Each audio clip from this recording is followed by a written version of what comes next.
Hello and welcome. Today I will be reviewing the film from 1980, Friday the 13th. I held a little contest on my community tab, which you all need to check out, and check it out once in a while because I do plan on doing this again. I had a contest where I asked my viewers, my subscribers, what movie should I review next?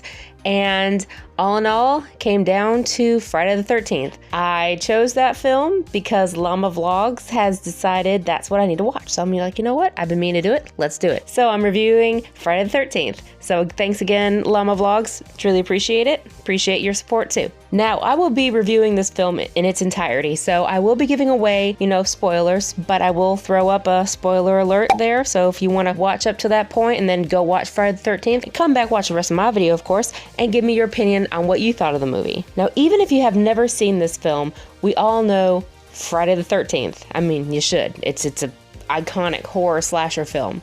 Typical 80s gore. Awesome.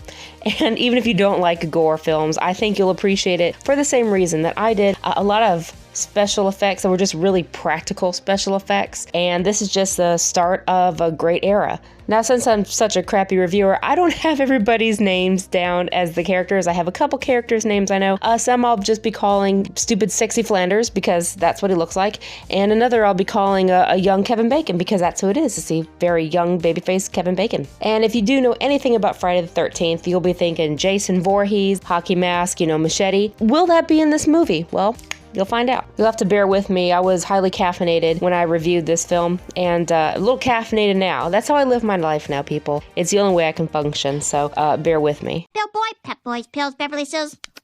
Now, something that I think is pretty cool, it doesn't matter if you were watching this for the first time in the 80s or for the first time today, the ending will be a shock, but it will be a shock in very different ways. Alright, so thank you very much for bearing with me this long, and now I'm going to get on to my review of the 1980 slasher film Friday the 13th.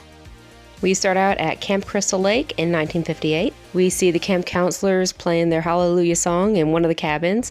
The other kids are sleeping in other cabins, and we are walking around. We are assuming we are the bad guy here because we're walking around in the woods in the middle of the night, and no good can really come from that. Well, eventually a couple kids go up to the hay loft in the barn, and if you've ever seen, especially a 1980 slasher film, you know that is not to be done, not unless you want to die. So we don't know who we are, but we are walking up the stairs, and the kids stop because they're making out. The guy kind of gets dressed there, they both are, and the boy says, "Oh, we're not doing anything, we're just messing around." Well, that's what happens. You messed around and you found out, didn't you? We then attack the girl, and we get her. Then we go to present day Friday the 13th. We see this girl, she's backpacking this small town, stops and talks to a doggy, which I would do too. And then she walks into this little diner, and she asks about how to get to Crystal Lake. Eventually, she decides to go along with this trucker who said he'll drive her part way. No sweat, Trudy. Okay, kid, let's move it. Name's Annie. All right, Annie, let's go. You're going to Camp Blood, ain't you? God damn it, Ralph, get out of here. Go on, get. You'll never come back again. Oh, shut up, Ralph. It's got a death curse.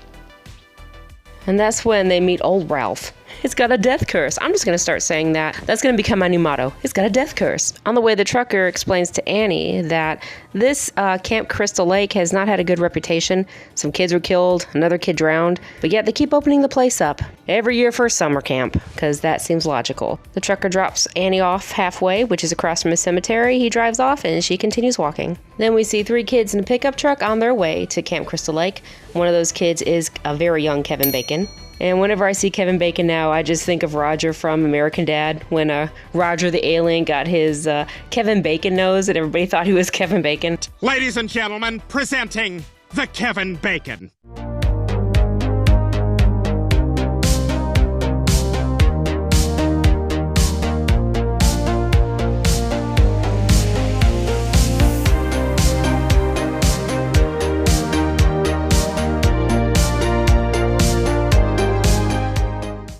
This is when we also meet lumberjack Ned Flanders, who decides to just wear cut-off jean shorts and a bandana around his neck.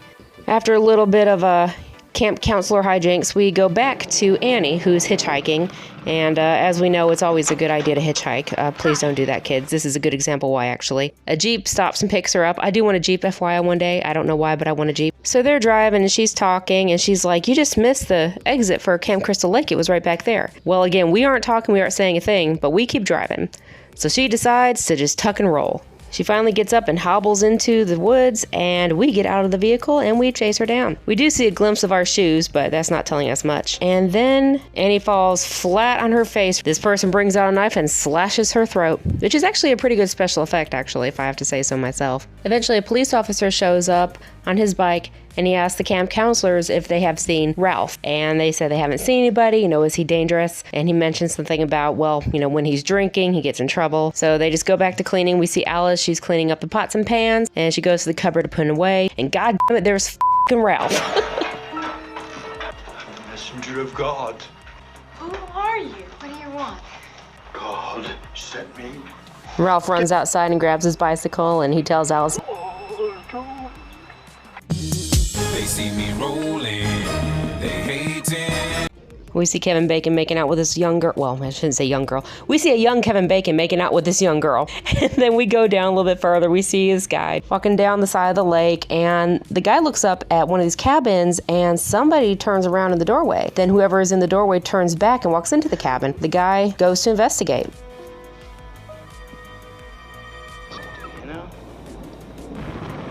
It's gonna storm. I've been afraid of storms ever since I was a little kid. No, really? I just want to say that I love the special effects here that are supposed to be the lightning strike, and you see this little flash of light come on him, and he's like, well, it's gonna rain, let's go inside. So young Kevin Bacon and this girl go to a cabin, and they make out, and we all know what this leads up to next, and we all know what that activity leads up to in a slasher film. Alright, you've been warned, spoilers ahead. So we know a young Kevin Bacon and his girlfriend on the bottom bunk. On the top bunk is a dead Ned. Throat slashed, pixelated for obvious reasons. They don't notice this, by the way, and Kevin Bacon's girlfriend said she has to go to the bathroom or something, so she gets up and leaves. So after she leaves, Kevin Bacon decides to smoke, and I'll just show you a little bit what I can right here.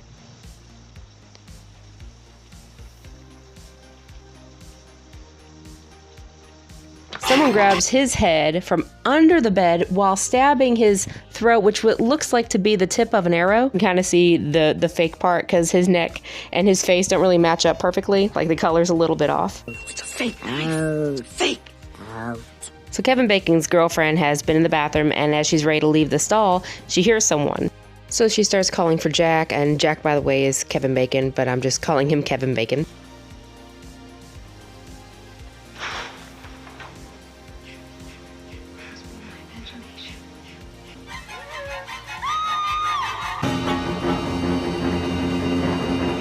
Lumberjack Ned Flanders is at a small diner at night. It's raining, and he decides to go check in on the counselors. When he goes out to his vehicle, we see that he drives a Jeep similar to the Jeep that picked up Annie. So if it were me, I would be thinking that's Ned Flanders who's doing the killings, and he just made it back to that cafe somehow. Oh, in case you're wondering what Alice and her two friends are doing in the other cabin, they're playing strip Monopoly, which was apparently a thing to do in the 80s.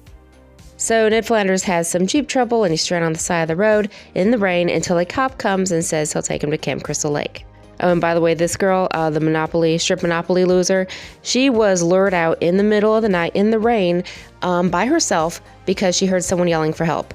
Yes, help people, but also bring a weapon and maybe some, actual people along with you, just FYI. Alice and one of the guys are concerned because they thought they heard a scream, so they go to a cabin, and this is what they find in the bed.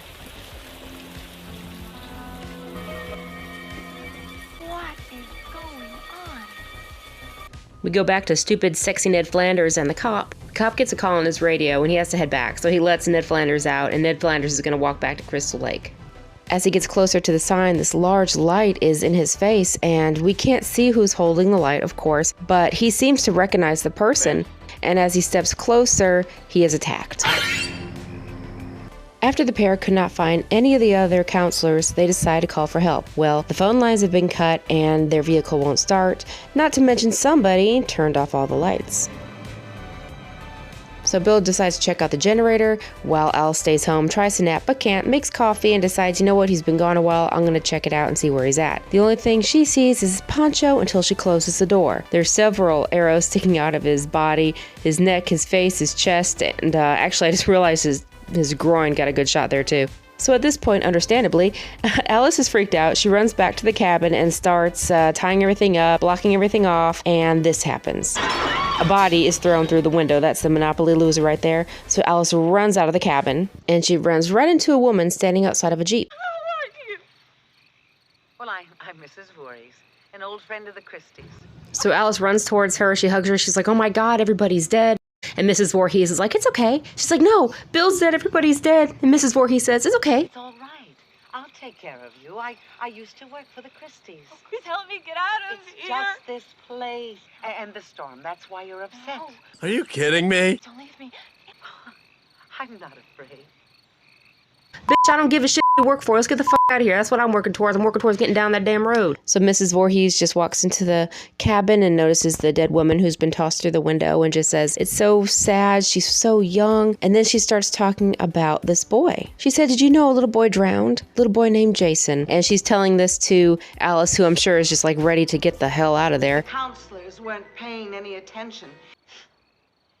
He wasn't a very good swimmer. We can go now. I think we should wait for Mr. Christie. I am Jason. You see, Jason was my son. Today is his birthday. At this point, Alice asks, where's Mr. Christie? And Mrs. Voorhees said, well, I couldn't let him open this camp again, could I? Not after what happened. My only child. It's at this point Mrs. Voorhees is getting a little aggressive with Alice. She's already blamed her for other people's doing. She said the counselors were making love while they ignored her little baby Jason, and so therefore all counselors must be involved and at fault. What you did to him!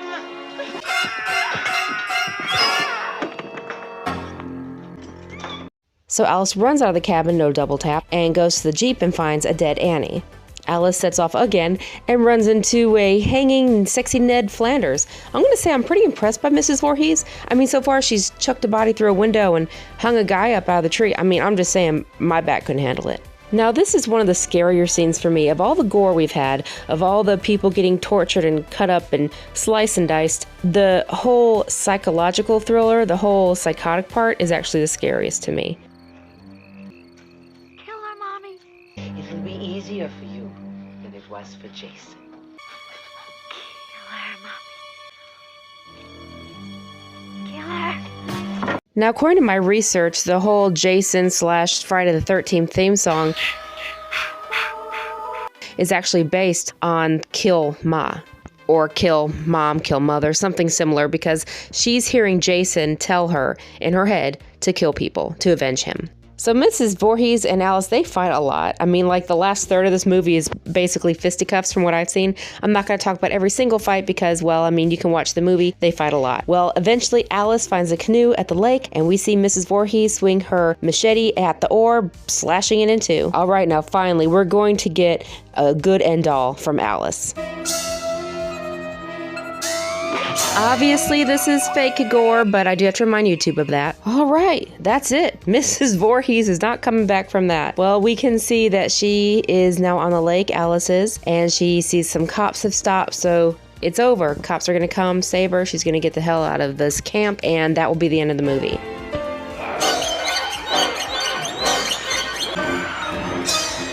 Aha, sucker, so you thought. This deformed child jumps out of the water and grabs Alice, takes her down with him. And yet another twist, she's actually in the hospital. So at this point I'm thinking, okay, did she lose her mind? Did any of this happen? Well, the cop tells her, yes, her friends have died, unfortunately, at the camp. And the cops thought that she was dead in the water too until they pulled her ashore. And then she asks the question. Boy, is he dead too? The one who attacked me, the one who pulled me underneath the water. We didn't find any boy. Then he's still there. And that's the end. That's right, Mrs. Voorhees was the killer all along. That's why I say you'll be shocked if you've never seen the first one, but have heard of Friday the 13th, and I'm sure it shocked a lot of people the first time this movie was released. There's some gore in it, of course, it's a slasher film, but it's not, obscene to me. It's pretty fun. I love the special effects, the practical special effects. It's one of those movies that you have got to watch. Even if you don't like horror movies, you have got to watch Friday the 13th. So I had a lot of fun watching it. I think you will too, as long as you're not freaked out by a little bit of blood. And I hope you liked my review. It's just a little bit of what I thought, a little bit what I gathered, and to give you an idea of what the film is like. So thanks again, Llama Vlogs, for the suggestion. And thank you so much for watching. I really appreciate it. Have a good day. Bye.